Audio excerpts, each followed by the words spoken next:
Okay, hello everyone.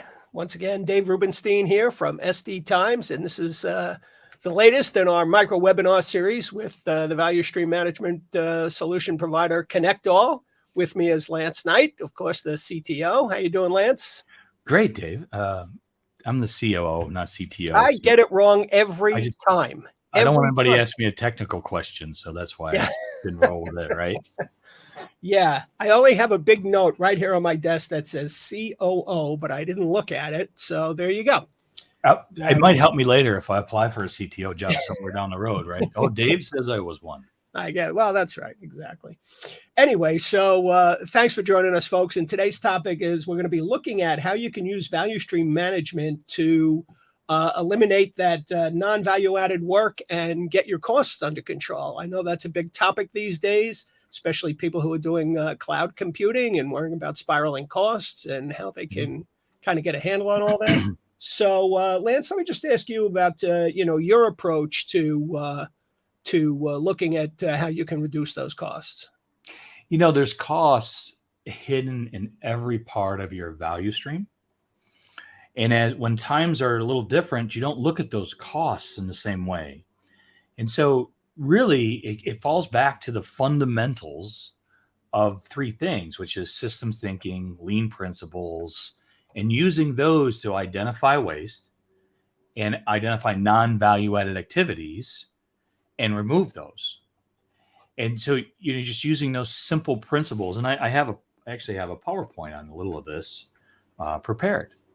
So, how do I find the cost? How do I use value stream management to do it, right? Mm-hmm. And really, value stream management is a little bit about that, being more efficient and so on. So now as we move into understanding that you really want to be more efficient, and how do you find the areas where you're not? Mm-hmm. Because everybody's going to say, we're very efficient, and you can use these principles to do that. But first, I got to remind everybody, in IT, what happens is you don't know where your value stream is. You don't see that cost racking up a lot of times. So for example, in manufacturing, you know that you're racking up costs because you have an inventory of parts and you're building things, and that's happening, and your costs are going up, and that's a lot about just-in-time delivery and all that.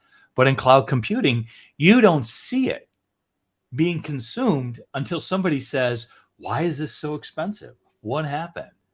Well, developers aren't turning off their systems, right? Well, that's all part of the value stream, right? And it's so easy to bring up systems and do all that. So if you can't measure it, see it, you really can't manage it.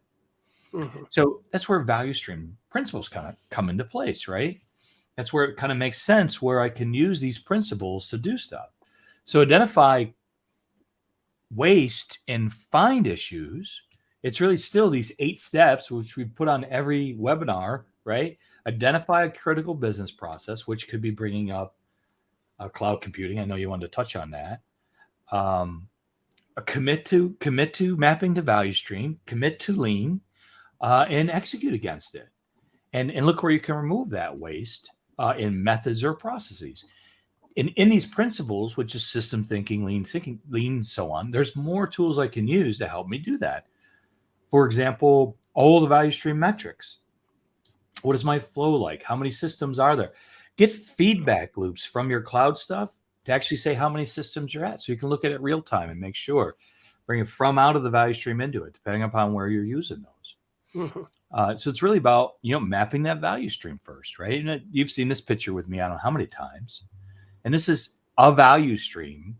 And inside this value stream, there are other areas. And these value streams actually connect together with artifacts that flow. Some of those are requests to bring up systems and so on. So take a look at the request process. How are you gauging which ones get top priority and how much memory things get and what to do? That's all part of trying to understand how your system works and the processes work. Right. So you're just identifying the flow. And what you're talking about here is more in the operational flow of things that happen. And these systems are sometimes so automated that things just go up. And then you're looking at that going, where'd that bill come from?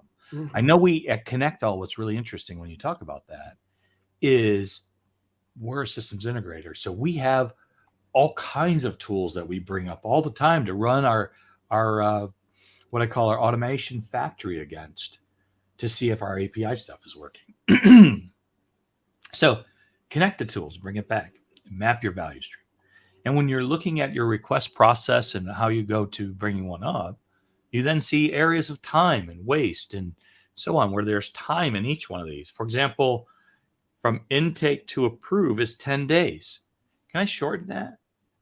Right? And then can I even dig further in? Like if I go down to the development flow and into the operations flow, can I remove these different times and make it more effective? That way, as we're moving through this, that system's not up as long, Right. to tie it to that. So, I'm starting to look at different areas in that cell. But you actually have to, my point of view is in each one of these things, you actually need to go a step even further in. And that's where I talk about SIPOCs. And you've heard me talk about those too. So as things move between those stages, there's method and processes that happen. And you can identify whether those are value added or non-value added, and then either automate them and remove them. All of these things save money and reduce cost to taking software to the market. So if I'm following these principles and using them, you're able to identify this and remove costs and remove waste. And, these are old things that we did in manufacturing, do the same stuff. And SIPOCs are great tools to understand more detailed what's going on against what you need to do. That's great. So this. Go yeah. ahead. No, I was just going to say, I was talking to somebody from the FinOps Foundation, which is part of the Cloud Native Computing Foundation. And they were saying that, spinning up cloud instances and not turning them off is really kind of the low-hanging fruit. But they look at it more of a process of communication where, the dev team has to let the business team know what they're doing, and the architects have to say, okay, this is what we need and this is how we're going to build it. And it's only through that kind of process of communication that you can really make a big impact in keeping your costs down. And I think that plays beautifully into value stream management, just to map that process and who's responsible and who's overseeing it and who's in control, and being able to wipe that stuff out. And then you can look at and implement automation tools that reduce even more of that waste of how you're communicating, right? And you can get information back from your cloud native solutions so that you can understand of how long they've been up, right? So it's all about understand. So you're absolutely right. And some of the stuff that we talk about is value added and non-value added, and removing that. Maybe that developer doesn't need a system, but we're used to, not bringing one down and up. So I could absolutely see where value stream management will work for that. So my last slide is about understanding what type of waste you're trying to remove. And right there, that would be over processing or transportation waste as you're bringing these things up and down. And even in regular, just normal software development delivery, when you start to communicate with these things in mind, people start to understand what you're trying to accomplish, and don't be as defensive when you're saying, that's kind of for you to take this ticket from this system and put it over there. We're wasting things. Another big thing is not getting amplified feedback loops from, tools that are monitoring things in production, and having wait and time to repair issues, security, all of that. Those are huge expenses, and you can solve that and reduce costs by reducing risk and being more effective there as well. So there's all different ways when you look at the software delivery value stream where there is cost that can be removed. All I'm saying is use lean principles, systems thinking, and value stream management to help guide the way of doing that. That was my last slide, by the way. I know we're already out of time, aren't we? We are, but I did want to ask you about the defect on that slide. Was that a broken martini glass? Because that's horrible. But that's what they do. That's the one. It wasn't a broken. Well, it could be. Maybe it's just shrimp cocktail glass. I prefer the martini. Okay. But there you go. All right, everyone. Thank you for joining us today. Lance Knight again, COO of ConnectALL. Thanks for doing another one of these micro webinars with us. And, I'd love to get some feedback whether people are getting value out of these and using them, because we really enjoy doing them with you, Dave, and we plan on continuing.